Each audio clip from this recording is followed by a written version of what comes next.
terang sangat jelas, sudah pasti tertutup kabut. Bila adik masuk kelas, harap tenang jangan ribut. Shalom. Saudaraku yang dikasihi Kristus, kita bertemu lagi dalam renungan malam hari ini, hari Kamis tanggal 21 Mei 2020. Dan selamat menikmati liburan bagi yang sedang libur di hari perayaan kebangkitan Kristus hari ini. Saudaraku, mari kita mulai ibadah kita dengan berdoa bersama-sama. Tuhan yang baik, terima kasih Tuhan untuk hari yang cerah, indah, dan segala aktivitas kami yang sudah kami lakukan dengan lancar hanya karena kasih karunia-Mu. Dan biarlah Tuhan kami menikmati hidup kami sehari-hari bersama-Mu, muliakan Engkau, menyembah dan mengasihi-Mu selalu. Pimpinlah kami dimanapun kami berada Tuhan. Terima kasih atas segalanya di dalam nama anak-Mu Yesus Kristus yang mengajarkan kami berdoa dan mempelajari firman-Mu. Kami menyampaikan doa kami. Amin. Sahabat seiman, renungan malam kita pada hari ini berjudul Penciptaan, Kejatuhan, dan Salib. Alkitab menyediakan mata rantai yang tidak terputus di antara penciptaan yang sempurna, kejatuhan, Mesias yang dijanjikan, serta penebusan. Peristiwa-peristiwa besar ini menjadi tema dasar sejarah keselamatan bagi umat manusia. Mari kita baca Kejadian 1 ayat 31, Kejadian 2 ayat 15-17, Kejadian 3 ayat 1-7. Kita mulai dari Kejadian 1 ayat 31. Firman Tuhan, maka Allah melihat segala yang dijadikannya itu baik, sungguh amat baik, jadilah petang dan jadilah pagi. Itulah hari ke-6. Kejadian 2 ayat 15-17. Tuhan Allah mengambil manusia itu dan menempatkannya dalam Taman Eden untuk mengusahakan dan memelihara taman itu. Lalu Tuhan Allah memberi perintah ini kepada manusia, semua pohon dalam taman ini boleh kamu makan buahnya dengan bebas. Tetapi pohon pengetahuan tentang yang baik dan yang jahat itu, janganlah kau makan buahnya, sebab pada hari engkau memakannya, pastilah engkau mati. Kejadian 3 ayat 1-7. Adapun ular ialah yang paling cerdik dari segala binatang di darat yang dijadikan oleh Tuhan Allah. Ular itu berkata kepada perempuan itu, tentulah Allah berfirman, semua pohon dalam taman ini jangan kau memakan buahnya, bukan?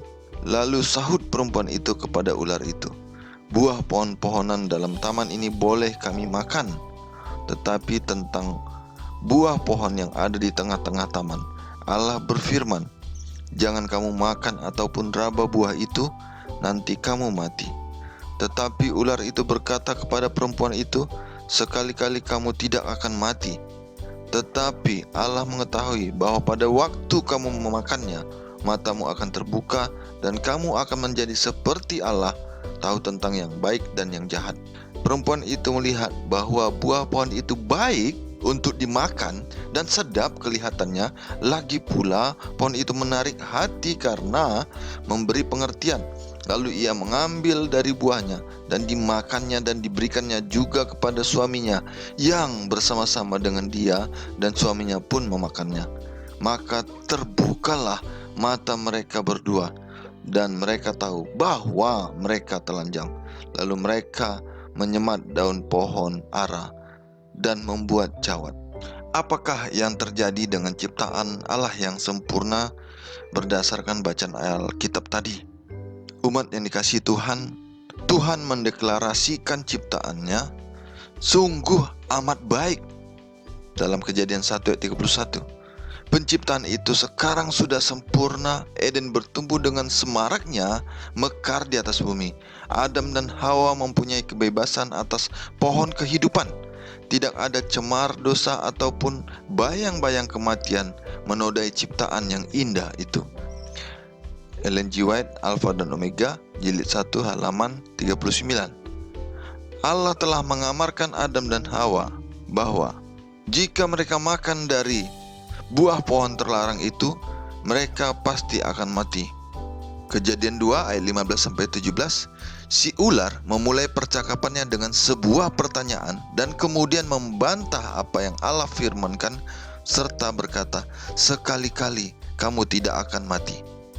Kejadian 3 ayat 4. Iblis menjanjikan bagi Hawa pengetahuan yang luar biasa dan bahwa dia akan menjadi seperti Tuhan. Tak pelak lagi, Hawa mempercayainya. Bagaimanakah Paulus menegaskan kembali pernyataan Allah dalam Kejadian 2 ayat 15-17? Baca Roma 5 ayat 12 dan Roma 6 ayat 23. Bagaimanakah ajaran-ajaran ini berhubungan dengan evolusi teistik? Roma 5 ayat 12 firman Tuhan, sebab itu sama seperti dosa telah masuk ke dalam dunia oleh satu orang, dan oleh dosa itu juga maut, demikianlah maut itu telah menjalar kepada semua orang, karena semua orang telah berbuat dosa. Ibrani 6 ayat 23, sebab upah dosa ialah maut, tetapi karunia Allah ialah hidup yang kekal dalam Kristus Yesus Tuhan kita. Dari ayat di atas, bagaimanakah ajaran-ajaran ini berhubungan dengan evolusi teistik? Dalam Alkitab, kita dapat melihat para penulis Alkitab yang belakangan menguatkan pernyataan Alkitab sebelumnya dan memberikan penjelasan tambahan. Dalam Roma 5-8, Paulus menulis tentang dosa dan keindahan keselamatan. Dosa telah masuk ke dalam dunia oleh satu orang, dan oleh dosa itu juga maut, demikianlah maut itu telah menjalar kepada semua orang. Roma 5 ayat 12. Tetapi pandangan evolusi menyatakan bahwa kematian sudah ada jutaan tahun sebelum manusia ada. Pandangan ini memiliki implikasi serius terhadap pengajaran Alkitab tentang asal mula dosa, kematian penebusan Kristus di kayu salib, dan rencana keselamatan. Jika demikian tidak ada hubungannya dengan dosa, maka maut bukanlah upah dosa, dan Kristus tidak memiliki alasan untuk mati karena dosa-dosa kita. Jadi antara penciptaan, kejatuhan, dan salib tidak mungkin dapat dipisahkan. Adam yang pertama bertalian dengan Adam yang akhir. Baca dalam 1 Korintus 15 ayat 45 dan 47. Firman Tuhan, seperti ada tertulis, manusia pertama Adam menjadi makhluk yang hidup, tetapi Adam yang akhir menjadi roh yang menghidupkan. Tetapi yang mula-mula datang bukanlah yang rohani, tetapi yang alamiah. Kemudian barulah datang yang rohaniah. Manusia pertama berasal dari debu tanah dan bersifat jasmani. Manusia kedua berasal dari sorga. Kepercayaan pada teori evolusi Darwin, sekalipun dalam prosesnya dimasukkan beberapa konsep Allah, akan menghancurkan dasar kekristenan.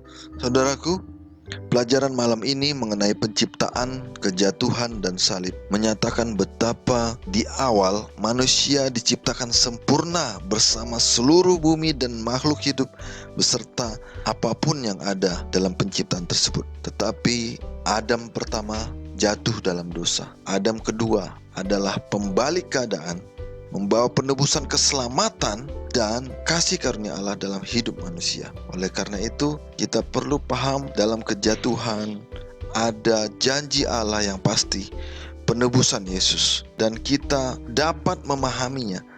Kapan penebusan terjadi, kapan manusia diciptakan, bagaimana proses kejatuhan itu, dan apa janji-janji Allah serta pemenuhannya dalam hidup kita. Jangan sampai kita ragu untuk tetap setia kepada Tuhan dalam kebenarannya untuk memperoleh penebusan di kayu salib dan keselamatan yang sudah dijanjikannya.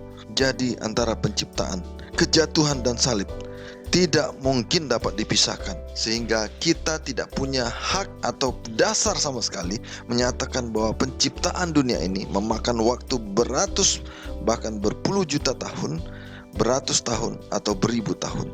Karena yang real adalah benar-benar apa yang Tuhan sampaikan secara langsung kepada kita umat manusia. Kiranya kita semakin memuliakan Tuhan, hidup dalam kasih karunia-Nya, dan menyembahnya dalam hidup kita. Mari kita sama-sama berdoa. Terima kasih Tuhan untuk segala yang terbaik dan benar dan agung yang Tuhan ajarkan dalam hidup kami. Biarlah kami mengamininya, mengimaninya, dan memuliakan Engkau dalam segenap langkah hidup kami dan menyembah-Mu dimanapun kami berada. Biarlah kasih karunia-Mu saja Tuhan yang nyata dalam hidup kami, menolong kami dalam setiap aktivitas kami. Anak-anak yang sekolah Tuhan, biarlah Engkau memberikan mereka wawasan yang tetap berkembang walaupun pendidikan tidak bisa langsung ke rumah. Biarlah segala pekerjaan kami Tuhan terbentuk untuk memuliakan Engkau, menyembah dan mengasihi-Mu selalu. Pimpinlah kami dimanapun kami berada, di dalam nama Yesus Kristus, Tuhan dan Penebus kami. Kami berdoa dan mengucap syukur. Amin. Pergi ke pasar membeli papan, tak lupa juga membeli lilin. Ada PR harus dikerjakan agar jadi anak disiplin. Horas.